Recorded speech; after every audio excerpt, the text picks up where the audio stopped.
The biting wind howled across the sun-scorched plains, whipping sand against Elias Thorne's weathered face as he rode the fence line. His ranch, a lonely sentinel against the vast, unforgiving expanse, was his only companion these past 10 years, ever since the fever took Mary and their boy. He'd learned to live with ghosts, with the silence. But the silence today felt different. It felt violated. A flicker of something unnatural, something not of the land, caught his eye near the dry creek bed. He urged his aging mare, Betsy, forward, his hand instinctively resting on the worn stock of the Winchester in its scabbard. What he saw made the blood in his veins turn to ice. She was half buried in the sand, clothes torn to shreds, a crude, raw brand seared into the delicate skin of her shoulder, a grotesque symbol of ownership. Her breath was a shallow, painful rasp, her eyes, when they fluttered open to fix on him, were wells of unspeakable terror. This was no accident. This was cruelty manifest. He dismounted, his movement slow, deliberate, not wanting to frighten her further. "Easy now," he said, his voice rough from disuse, yet gentle. "I'm not gonna hurt you," he knelt, his shadow falling over her. She flinched, a whimper escaping her cracked lips.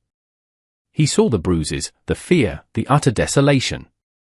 He had seen death in the war, seen men broken, but this was a different kind of horror. It stirred something in him, a cold fury he thought long dead. With infinite care, he began to clear the sand from around her, his calloused hands surprisingly tender. She was so light, so fragile, when he finally lifted her. Her head lolled against his chest, a faint scent of fear and wildflowers clinging to her. He carried her back to the desolate quiet of his home, every step a vow. This place, once a tomb of his memories, would now be a sanctuary. He laid her on his own narrow cot, the only soft place in the Spartan cabin. He cleaned her wounds with what little whiskey he had, her sharp intakes of breath tearing at something deep within him. Her eyes, wide and haunted, followed his every move. He brought her water, holding the cup to her lips. She drank, choked, then drank again. He offered her a piece of dried jerky, which she nibbled at with the caution of a starved animal. Hours passed in near silence, broken only by her occasional pained sighs and his gruff, reassuring murmurs. He sat in his worn wooden chair, watching over her, the Winchester across his lap. Sleep was impossible. The image of that brand, the terror in her eyes, it was seared into his mind. Towards dawn, her fever broke. She stirred, her gaze finding his in the dim light. Who are you?" she whispered, her voice like autumn leaves skittering across dry ground. "Elias Thorne," he replied. "This is my place." "You're safe here." A single tear traced a path through the grime on her cheek. Safe. The word was a question, a plea, a bitter memory. He saw the raw despair in her eyes, the imprint of horrors he could only begin to imagine. No one has ever called me beautiful," she murmured then, seemingly to herself, her voice barely audible, a faint, broken whisper lost almost immediately to the wind sighing outside. Elias looked at her, truly looked. Beneath the dirt, the bruises, the exhaustion, there was a delicate strength, a flicker of defiance in the depths of her gaze.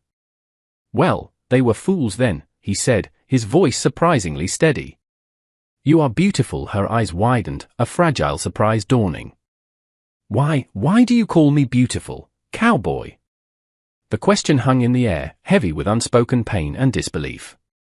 Before he could answer, a shadow fell across the doorway. Not his shadow.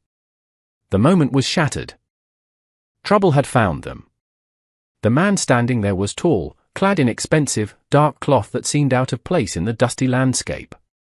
His face was handsome, almost angelic, but his eyes were chips of obsidian, cold and utterly devoid of warmth. Behind him, two hulking figures, thugs with cruelty etched into their features, flanked him like grotesque sentinels. Silas Blackwood, the man announced himself, his voice smooth as oiled leather, yet carrying an unmistakable undercurrent of menace. "I believe you have something that belongs to me." His gaze flickered to the girl on the cot, a possessive, chilling glint in his eyes. Elias rose slowly, placing himself between Blackwood and the cot. He was a head shorter than Blackwood, broader, made of granite and grit. She ain't property, mister, Elias stated, his voice a low growl. She's a human being. And she's staying here, Blackwood chuckled, a dry, humorless sound. A mail-order bride, rancher. A contract. Legally mine. Her name is Lila. Or whatever I choose to call her. He took a step forward. Now, be a good man and step aside. This doesn't concern you. Elias didn't flinch. His hand moved infinitesimally closer to the Winchester propped against the wall. It concerns me when I find a woman half dead on my land, branded like cattle. Lila, behind him, let out a small, terrified gasp. The word branded hung in the air, thick and ugly. Blackwood's smile tightened. She was unruly. Required discipline. A lesson she seems to have forgotten. He gestured to his men. Fetch her. The thug started forward, but Elias moved faster than a man his age had any right to. The Winchester was in his hands, leveled. Take another step, and you'll see how unruly I can be. The air crackled with tension. The thugs hesitated, looking to Blackwood. Blackwood's eyes narrowed, his charismatic facade cracking to reveal the pure, unadulterated malice beneath. You're making a grave mistake, old man. A very grave mistake. He held Elias's gaze for a long moment, then, with a curt nod, he and his men retreated, melting back into the harsh sunlight. But Elias knew. This wasn't over. This was merely a pause. The dust clouds from their departure were still miles away, but the threat they represented choked the air. What they didn't know, what Blackwood couldn't comprehend, was the iron resolve solidifying in Elias Thorne. He'd lost everything once. He wouldn't stand by and watch another innocent be destroyed. Not on his watch. He turned back to Lila. Her face was white, her eyes wide with a fresh wave of terror. He'll come back, she whispered. He always comes back. Let him, Elias said, his jaw set. He checked his meager supply of ammunition. Not enough. Never enough when facing down pure evil. He looked at Lila, truly looked. He saw not just a victim, but a survivor. He called you Lila, Elias said, his voice softer now. Is that your name? She nodded, clutching the rough blanket he'd given her. Lila Marie, a small, hesitant offering of identity. He promised a new life. A husband. A home. Her voice broke. The contract, it wasn't for marriage. It was for servitude. Worse, Elias felt a cold dread seep into his bones. This was more than just a cruel man and a broken agreement. This was something darker, more insidious. He watched her as she gathered her courage, her small frame trembling. There were others, she whispered, the words tumbling out, barely audible, as if speaking them aloud gave them a terrible power. Girls like me. Some younger. He has a place, far from here, hidden in the canyons. He calls it his sanctuary, but it's a prison. He breaks them. He sells them. Or he keeps them. Her eyes were wide, reflecting horrors he could scarcely imagine. The brand, it's his mark. To show we belong to him. Forever. The words hit him like a physical blow. This wasn't just a brutal husband. This was a monster, a trafficker, a tyrant ruling a hidden kingdom of suffering. The initial confrontation had been a mere skirmish. The war was yet to come. He understood now the depths of Blackwood's possessiveness, the chilling certainty in his voice. Lila wasn't just a runaway bride, she was an escapee from a living hell, a witness to unspeakable crimes. And Blackwood would stop at nothing to silence her, to drag her back into the abyss. Elias looked out the window at the vast, empty landscape. It felt like it was closing in on them. Why me? Lila asked, her voice raw with anguish. Why did he choose me for this? Elias had no answer for that. The cruelty of men like Blackwood defied reason. But he knew one thing. He chose wrong when he crossed my path, Elias said, his voice grim. And he chose wrong when he hurt you. He saw a flicker of something in her eyes then, not hope, not yet, but a dawning awareness that perhaps, just perhaps, she wasn't entirely alone in this fight. The silence in the cabin was heavy, laden with the weight of her revelation and the certainty of impending violence. He knew Blackwood would return, and he would return with overwhelming force. Everything was about to get much worse. The narrator's voice, grave and solemn, might cut in here. What drives a man to such depths of depravity? And what does it take for another to stand against it? Elias Thorne was about to find out. Would you have his courage? Ponder that, as the storm gathers. The sun bled crimson across the horizon, painting the desolate plains in hues of fire and blood, a grim portent of the night to come. Elias had done what he could. He'd reinforced the cabin door with an old iron bar, checked the boarded-up windows, and positioned his meager supply of ammunition within easy reach. Lila, wrapped in his old coat, sat by the cold hearth, her eyes fixed on the flames he'd kindled, as if seeking solace in their dance. The quiet was a living thing, coiling around them, tightening with each passing moment. He has so many men, she said, her voice barely above a whisper, echoing the fear that thrummed in the air. They do whatever he says. They enjoy it. Elias didn't doubt it. Evil often attracted company. He remembered the cold, dead eyes of Blackwood's thugs. We'll face them, he said, his tone leaving no room for argument, though inside, a cold knot of apprehension was tightening. He was old, one man against a coming tide. But the fire in Lila's eyes, the ghost of defiance he'd seen earlier, was starting to burn a little brighter. She was more than just a victim, she was a survivor who had dared to flee. That took a courage he deeply respected. He thought of Mary, of his boy, of the life stolen from him. He had failed to protect them from the indiscriminate cruelty of fate. He would not fail Lila. Not now. The distant thrum of horses' hooves reached them first, a low, ominous vibration through the hard-packed earth, growing steadily louder. Elias moved to the window, peering through a crack in the boards.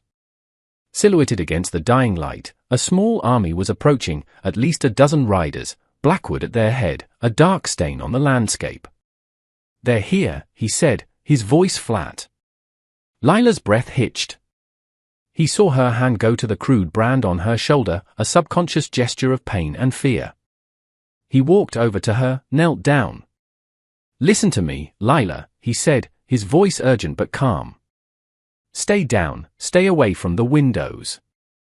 No matter what you hear. She looked at him, her eyes wide pools of terror, but she nodded. He saw a tear escape and trace a path down her cheek. He wanted to offer comfort, to say something reassuring, but words felt hollow in the face of such calculated malice. Instead, he simply met her gaze, a silent promise passing between them. He would not let them take her. The first shout came from outside, Blackwood's voice, amplified by arrogance. Thorne! Send out the girl. This is your last chance. No harm will come to you if you cooperate. Elias remained silent, his Winchester steady in his grip. The lie was so blatant it was almost insulting. Harm was Blackwood's currency. Another shout, angrier this time. Thorne! Don't be a fool. You can't protect her. Then, the first shot. A bullet splintered the wooden shutter near Elias's head. The siege had begun. Gunfire erupted from all sides, a relentless barrage tearing into the small cabin. Wood splintered, dust filled the air. Elias returned fire sparingly, making each shot count, aiming to deter, to wound, not necessarily to kill, not yet. He was a rancher, not a murderer, but he knew that line might blur before this night was over. Lila huddled by the hearth, her hands pressed over her ears, her body trembling. But through her fear, Elias saw something else emerge, a fierce, desperate resolve. She wasn't cowering, she was enduring. Hours crawled by. The attackers probed, tested, their shots becoming more accurate, more dangerous. Elias moved from window to window, a grim phantom in the smoke-filled cabin, his movements economical, his focus absolute. He was a man possessed, fueled by a righteous fury and a desperate need to protect the fragile life huddled in his home. He felt a searing pain in his left arm. A bullet had grazed him. He ignored it, the adrenaline masking the worst of it. But he was bleeding, and they knew it. The attackers grew bolder. He could hear them close to the walls, trying to find a way in. The door shuddered under a heavy blow. Then another. The iron bar groaned. He knew it wouldn't hold forever. He looked at Lila. Her eyes met his, filled with a terrible understanding. This was it. The final stand. Lila, he rasped, his throat raw from smoke and shouting. The cellar. Under the floorboards by the stove. It's small, but it's hidden. Get in there. Now she shook her head, her eyes blazing with a courage that stunned him. No. I won't hide. Not anymore. She scrambled to her feet, grabbing the heavy iron poker from the hearth. Her hands were shaking, but her grip was firm. I can fight. Before Elias could argue, the door burst inward with a splintering crash. Blackwood stood framed in the doorway, a demonic silhouette against the flickering firelight from outside. His face was contorted in a mask of triumph and rage. The game is over, old man, he snarled, stepping into the cabin, his men crowding behind him. She's mine. Elias raised his Winchester, but a shot from one of Blackwood's men struck his right shoulder. The rifle clattered to the floor. He staggered, pain exploding through him. He was disarmed, wounded. Blackwood advanced, a cruel smile playing on his lips. You should have listened. He gestured to his men. Take her. Two of them lunged for Lila. But as they reached for her, Lila screamed, a raw, primal sound of defiance, and swung the iron poker with all her might. It connected with the side of one man's head with a sickening thud. He crumpled to the floor. The other thug paused, momentarily shocked by her ferocity. That tiny hesitation was all Elias needed. Despite the agony in his shoulder, he launched himself at Blackwood, a wounded lion making its last stand. They crashed to the floor, Elias's hands finding Blackwood's throat. Blackwood was stronger, younger, but Elias was driven by a desperation that bordered on madness. The cabin descended into chaos. Gunshots, screams, the thud of bodies. Elias grappled with Blackwood, the man's sickeningly sweet cologne filling his nostrils, the cold malice in his eyes inches away. Blackwood's thumbs pressed into Elias's windpipe. Stars exploded behind Elias's eyes. He was fading. Then, a blur of motion. Lila, her face a mask of desperate fury, brought the poker down again, this time on Blackwood's arm. The tyrant screamed, his grip loosening. Elias gasped for air, rolled away, and saw his fallen Winchester just out of reach. One of Blackwood's remaining thugs raised his pistol, aiming at Lila. Without thinking, Elias threw himself in the path of the bullet. It slammed into his side, a fiery agony that stole his breath.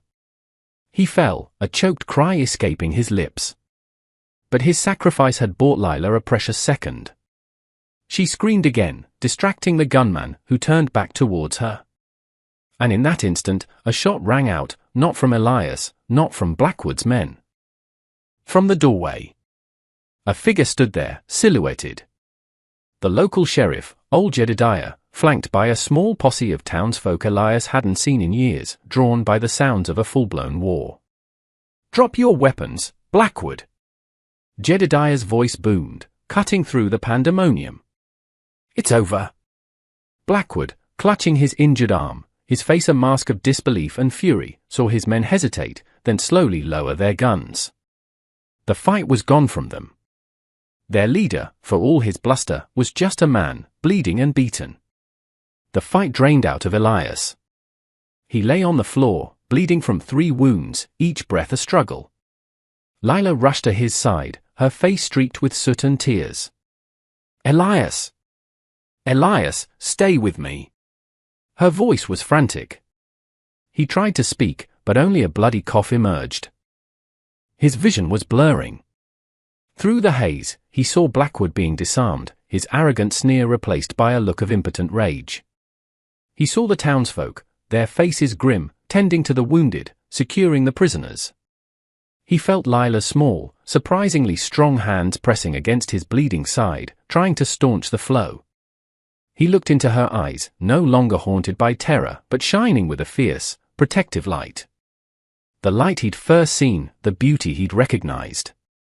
His world narrowed to her face, her voice. You fought, he managed to whisper, a faint smile touching his lips. Like a beautiful warrior, her tears fell freely now, splashing onto his cheek. You saved me, Elias. You saved me. He felt a profound peace settle over him. He had faced his ghosts. He had stood for something. He had protected the innocent. Maybe, just maybe, this was redemption. The narrator's voice, softer now, filled with emotion, might say, in the face of unspeakable evil, a reluctant hero rose. A forgotten woman found her strength. Their courage, born of desperation and a flicker of hope, changed everything. Would you find such strength within yourself when all seems lost? Click here to see another story of courage against the odds, and don't forget to subscribe for more tales that stir the soul. Weeks later, the sun, no longer a malevolent eye but a warm, life-giving presence, streamed through the repaired window of Elias Thorne's cabin. He sat propped up in his cot, his arm in a sling, his side bandaged, but his eyes clear. Lila moved quietly about the small space, tending to him, a newfound grace in her movements. The brand on her shoulder was still there, a scar that would never fully fade, but it no longer defined her. It was a reminder of what she had survived, not what she was. Blackwood and his men were gone, taken away by the sheriff, their reign of terror ended. Word had come that his hidden sanctuary had been found, its other victims freed. Lila had given her testimony, her voice clear and strong, ensuring Blackwood would never hurt anyone again. The cabin, once so silent and filled with Elias's solitary grief, now held a different kind of quiet, a peaceful, companionable silence. Sometimes, they talked, sharing small pieces of their pasts, tentative bridges built across chasms of pain. Other times, they simply existed in the same space, a comfort in shared presence. One afternoon, as Lila brought him a bowl of broth, she paused. The question that had hung in the air since that first terrible night finally found its voice again, softer now, imbued with a different meaning. Elias, she began, her gaze steady on his, why did you call me beautiful, cowboy? That first day? When I was like that. Elias looked at her. He saw the scars, yes, but he saw the resilience that had blossomed from them. He saw the kindness in her eyes, the strength in the set of her jaw, the spirit that had refused to be extinguished even in the deepest darkness. He remembered the broken, terrified creature he'd found, and he saw the courageous woman who stood before him now, a woman who had fought for her life and his. Because, he said, his voice raspy but firm, his gaze unwavering. Even then, through all the dirt and the fear, I saw your spirit. And there's nothing in this world more beautiful than a spirit that refuses to break, Lila. Nothing more beautiful than the courage to fight for the light when you're surrounded by darkness. A slow smile spread across her face, a genuine, radiant smile that transformed her features, chasing away the last shadows of her past. It was the most beautiful thing he had ever seen. And you, Elias Thorne, she said softly, her eyes shining, you have the most beautiful spirit of all. He reached out his good hand, and she took it. Their fingers intertwined. The lonely ranch on the edge of the wilderness was no longer lonely. Two broken souls, scarred by the cruelties of the world, had found solace, and perhaps something more, in each other. They had faced the darkness and emerged, not unscathed, but stronger, together. A new family, forged in fire and loyalty, under the vast, indifferent sky that now seemed to hold a promise of hope. The narrator might conclude, and so, in the harshest of lands, beauty was redefined. Not as flawless perfection, but as unbreakable spirit, as defiant courage, as the quiet strength to heal and love again. Elias and Lila found their sanctuary, not in a place, but in each other. Their story reminds us that even in the deepest despair, hope can take root, and the most reluctant hearts can find redemption. What do you think? Was Elias right to risk everything? Let us know in the comments below, and may you always find the courage to see the beauty in others, and in yourself.